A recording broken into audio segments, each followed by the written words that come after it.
Hey, hey, hey. Time for the out of this world story from our space. Are there such things as second chances? You be the judge. Today on our space, a husband gets the baby he's always dreamed of, and girls just want to have fun. Up first, a teacher values intelligence, but at what cost? Wife got pregnant with a handsome scientist baby, said she wanted a child with good genes. Hello everyone, I'm a 32 male, married to my ex-wife, Sophie, 30 female, for 2 years. Sophie and I were lovebirds, and even as I share this story, it still surprises me that Sophie cheated on me after all we've been through together.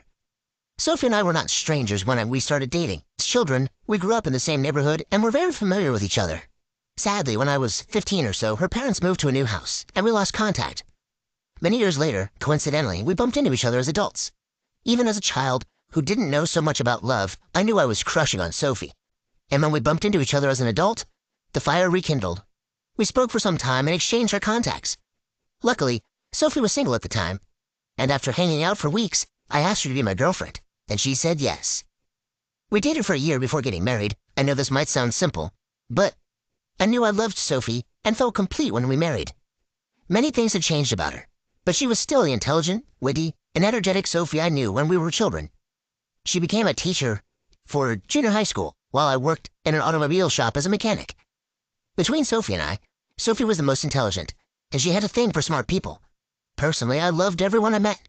I wasn't particularly looking for intelligent people like Sophie did, which was the major difference between us. When we were catching up and hanging out, it used to feel like I was out of her league. But after I got to know her better, and we fell deeply in love with each other, I got more secure. But I always put an extra effort to keep her happy. Our marriage was just fun, sweet, and full of laughter. She made being married so much fun and peaceful. We barely fought or argued about things.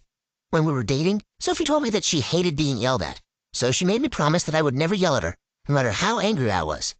I promised her I wouldn't raise my voice at her for any reason, and she did the same.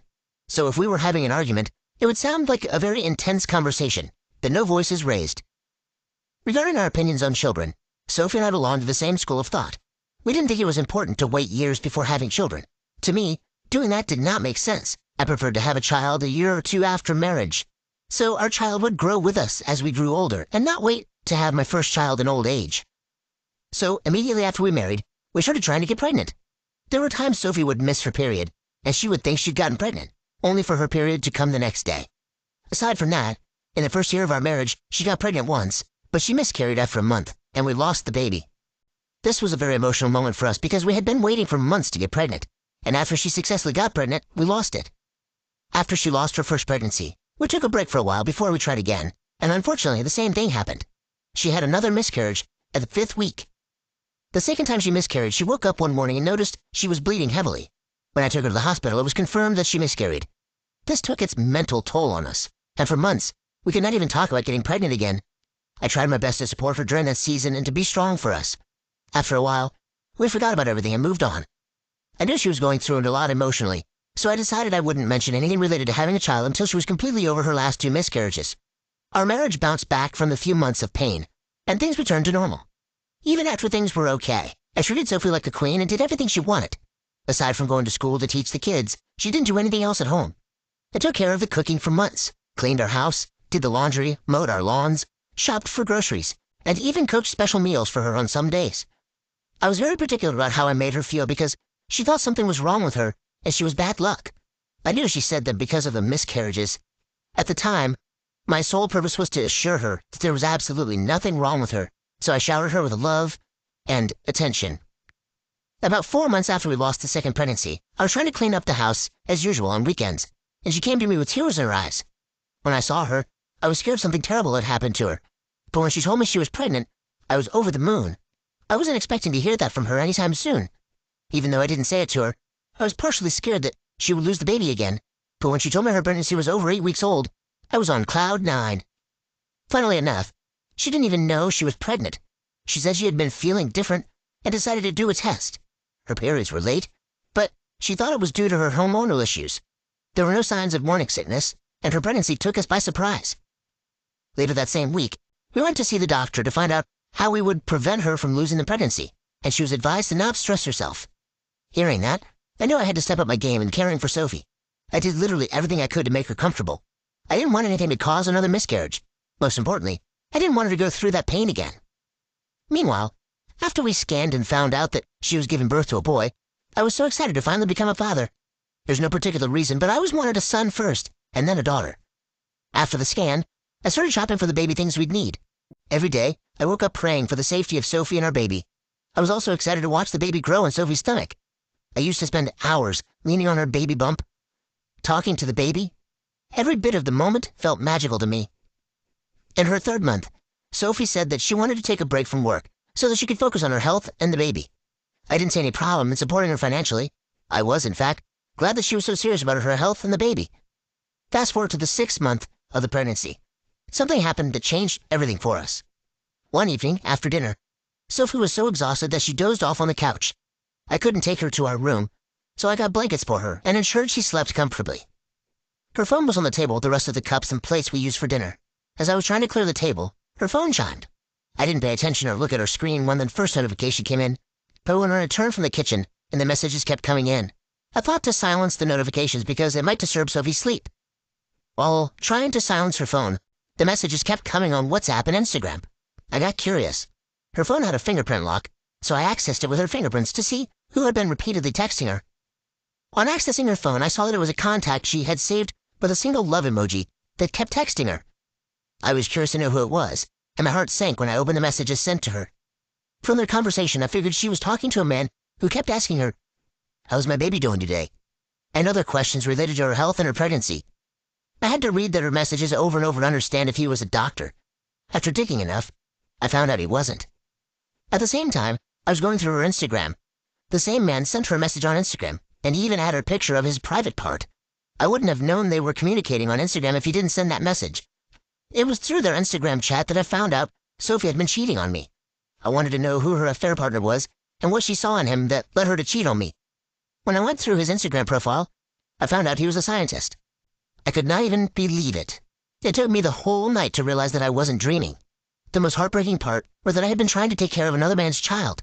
I had been working my butt out to ensure he would be born into a comfortable home. That night, I picked up a few clothes and drove to my friend's house to spend the night. I could not stand Sophie after realizing she'd been playing me all along. To even think that her affair partner knew she was married to me, he'd occasionally ask her if I was taking good care of her and the baby, and she'd say something like, "Yeah, he's trying." Merely seeing that she said I was trying really pissed me off. I took over the full responsibility of the house, cared for her, cooked her favorite meals at weird hours of the night, massaged her neck and feet, and even dealt with her stupid mood swings. I was really shattered when I read that. It was very evil of her to cheat on me with another man, and then she lied to me about being the child's father. Around 3 in the morning, when Sophie woke up and I wasn't at home, she called to ask why I wasn't at home by that time. I replied to her coldly that I'd come to the automobile shop to take care of some unfinished business. I told her I would return home later in the morning, but I didn't. I didn't go home for 4 days, and she began to panic. When she kept calling, but I didn't take her call, she went to the automobile shop where I worked, and I told her I asked to take the whole week off to sort out some family issues. During those 4 days of staying away from home, I opened a fake Instagram account to do more findings about Sophie's affair partner. I learned that he had been a scientist for years and even won a prestigious award. On the 2nd day of my digging, I found that he was married to a woman who was a psychologist, and they had 2 kids together. Upon digging deeper, I got his wife's information. I reached out to her on Instagram. I didn't beat around the bush. I told her that her husband was having an affair with my wife and sent her the evidence. One more thing. When I saw all those chats on Sophie's phone, I took pictures of them, so I attached them as evidence. She replied on the next day to set up a meeting for us, and I met her on the 4th day, the day I returned home to Sophie. When we met, she kept saying she couldn't believe her husband was cheating on her, and I assured her he was.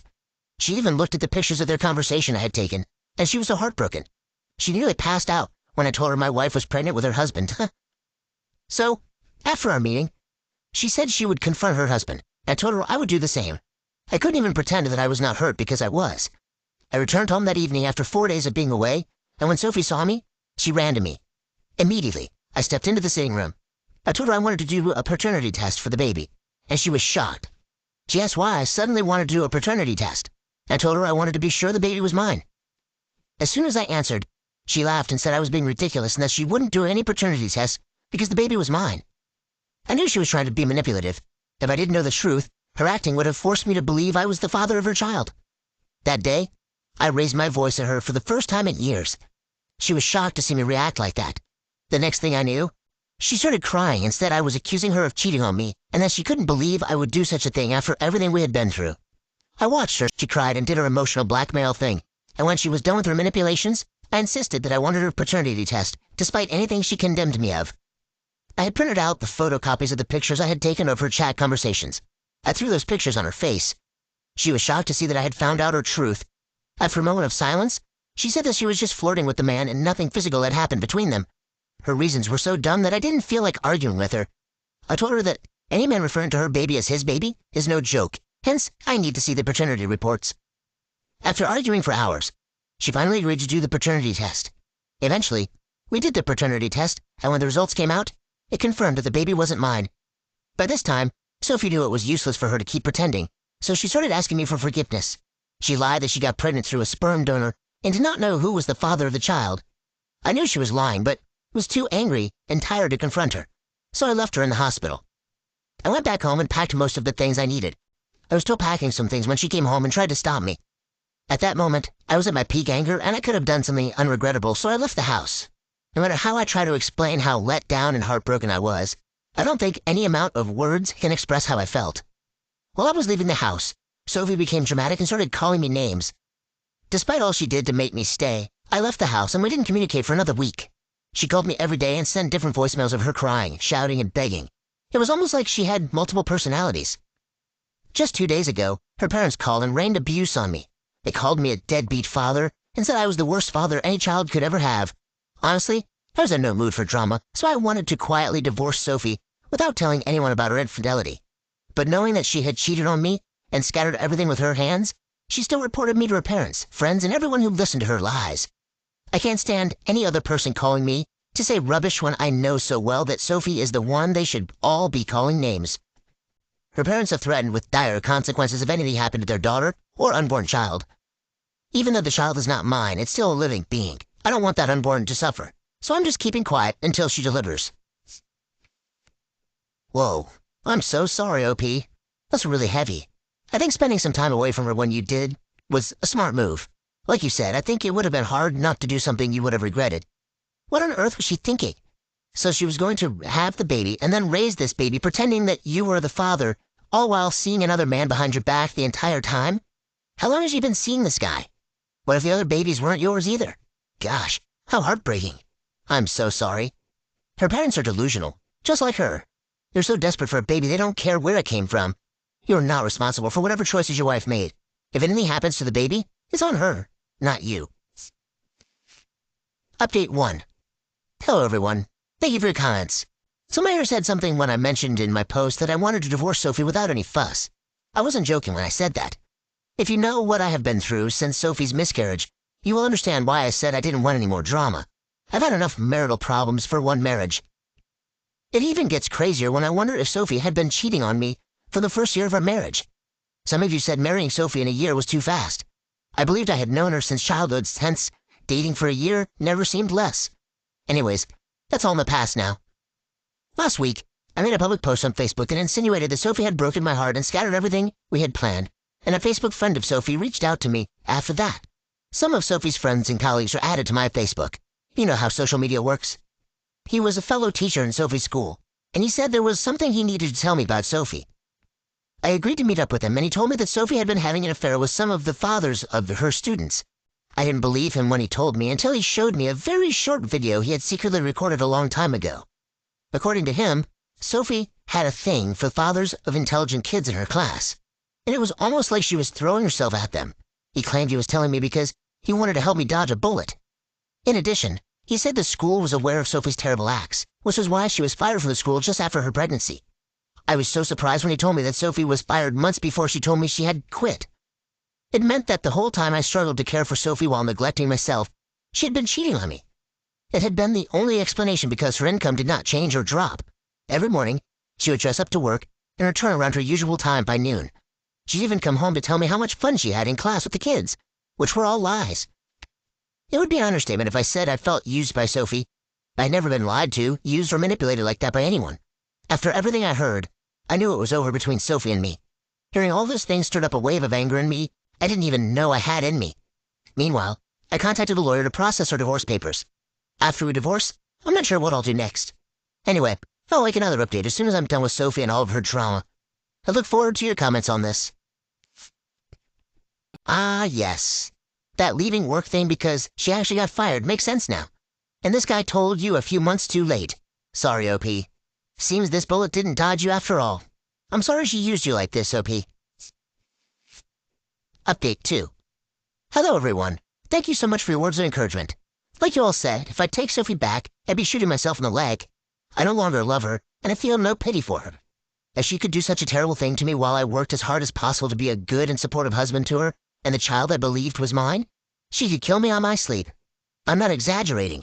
A woman like Sophie is capable of anything. So, I finally confronted her annoying parents, who kept calling. In fact, I dropped the pictures of the conversations between her and her affair partner on their WhatsApp family group chat, and then I dropped a long voice note to explain everything to them in case anyone had reading issues. I dropped the pictures on the group chat before I confronted Sophie for the last time. I told her I knew she had been sleeping with me, with multiple men, and the father of the child she was carrying was a scientist. The expression on her face showed that she wasn't expecting me to say that. She had already become lean because of a few days of crying, thinking, and begging me to talk to her. I thought she would continue begging me, but she already knew her pretense time was over. She became defensive and admitted that she was having an affair with the scientist. She even boldly told me she did it because she wanted good genes for her baby, not my weak and dumb genes. I never believed she would say that to me, but she did anyway. She didn't know that I had contacted her affair partner through his wife and told them I found out Sophie was a serial cheat. I knew that Sophie didn't show any remorse when she admitted to having an affair with him because she expected that his child support would come heavy. Unfortunately for her, because her affair partner wanted to fix things with his wife, he also insisted on a paternity test. When the results came out, it turned out he wasn't the father of the child either. Sophie slept with multiple partners during that time. Me, a scientist guy, and 2 other men, the father of her school kids. Hence, she could not tell who the father of her baby was. 2 weeks later, after her affair partner found out he wasn't the father, my lawyer sent her the divorce papers, which she refused to sign at first. She said I had ruined her life, and because of that, I had to stick with her. Very funny. On the other hand, when her parents found out she didn't know who the father of her child was, they disowned her in shame. Eventually, she signed the divorce papers, and we're no longer together. She tried to play a smart one on me, and lost everything, including her family. Now, she'll have to raise that baby on her own. I wish her luck in finding the baby's father. Thanks, everyone, who gave me the idea of contacting her affair partner in my last update. Thank you all.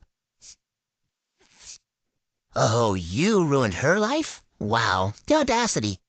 At least she'll have the baby she always wanted. But at what cost? Just meant she had to lose everything else. What do you think? Next up, no more Mr. Nice Guy. Cheated on after a 4-year relationship. I'll start with some context. My girlfriend, 24 female, and I, 24 male, had been together for more than 4 years at this point. When we got together, she was still recovering from a very abusive relationship, mentally and physically. She had a year prior, and I helped her recover through that. She became extremely attached to me, and I to her, and the thought of her cheating on me seemed impossible. Throughout our relationship, we have talked a bunch of times about cheating in relationships, and we both agreed that it cannot solve any problems. And communication should be the solution always.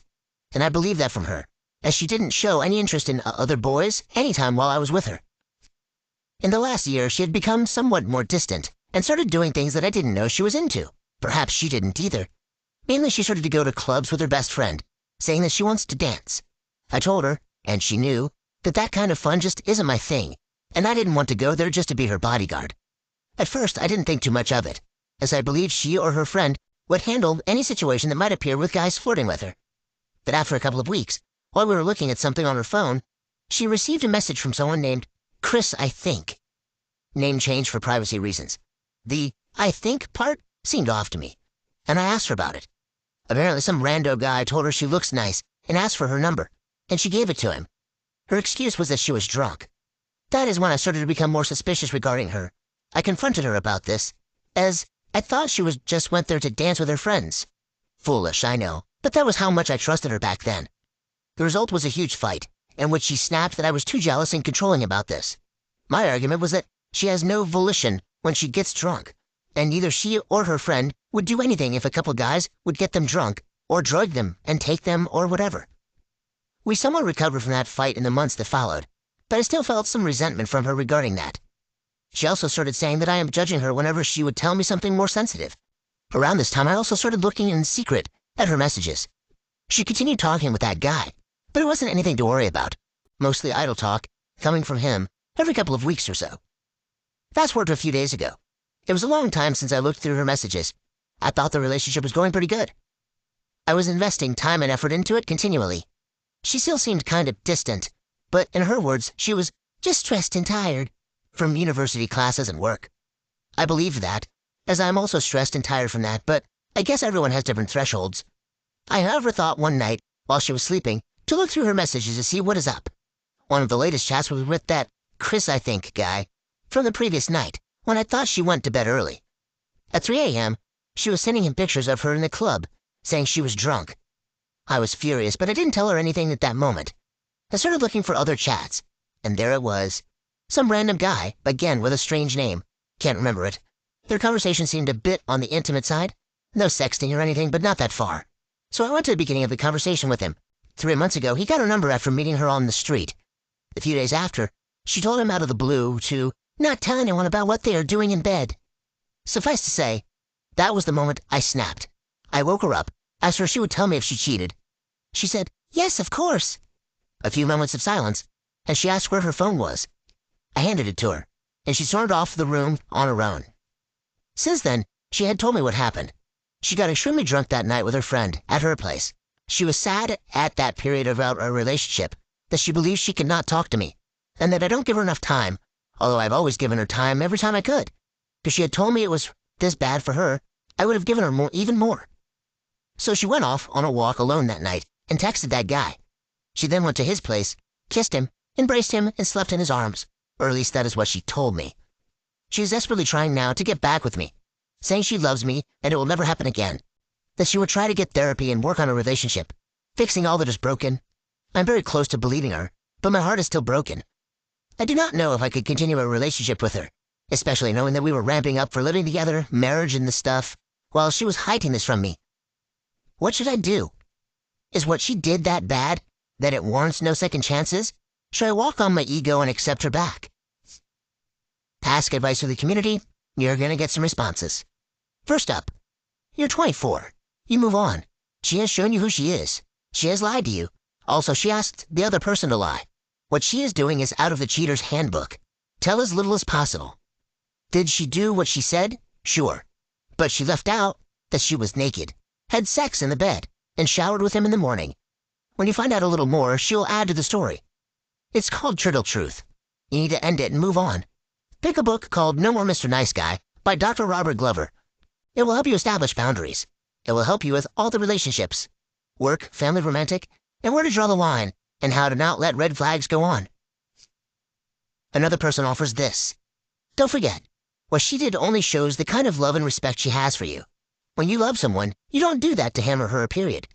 She was cheated on, and to thank you for your help, presence, and time, call it whatever you want, since she doesn't seem to take it as a relationship. She cheated on you. Seems like she and her ex deserved each other in the end. What could have made a strong relationship, if not what you did to her? You were there for her. And her? She went clubbing like a single teenager. In most cases, cheaters tend to minimize their actions. This happened more times than you know. What happens in the club stays in the club. But let's not speculate. She even asked him to not tell anyone about their night and continued talking with him. Oh, come on. You're not that desperate. You know you didn't deserve this, and you know what you need to do. Don't wait for another backstab. Don't forget the obvious. Get tested, whether she says it was protected sex or not. Good luck. There's an update in the comments section. I want to thank you for all your advice and support. I have decided to cut off any relation with her, as I wouldn't want to live with fear and this trauma alongside her. I just hope that it gets easier from here. Yeah, OP, I think your decision to cut things off is wise. Of course she'd continue to cheat on you. You've given her the benefit of the doubt far too many times, and she manipulated the fact that you kissed the ground she walked on. Not anymore. Definitely no more Mr. Nice Guy. Why would you want to live with someone who was off messing around with someone else in someone else's bed? Why would you want to be married to someone like that? Trick question. You don't. Do you have a similar story? Share with us in the comments below. And thank you for joining us today on Our Space. Be sure to like and subscribe and hit that notification bell so you don't miss out on our next video. Until next time.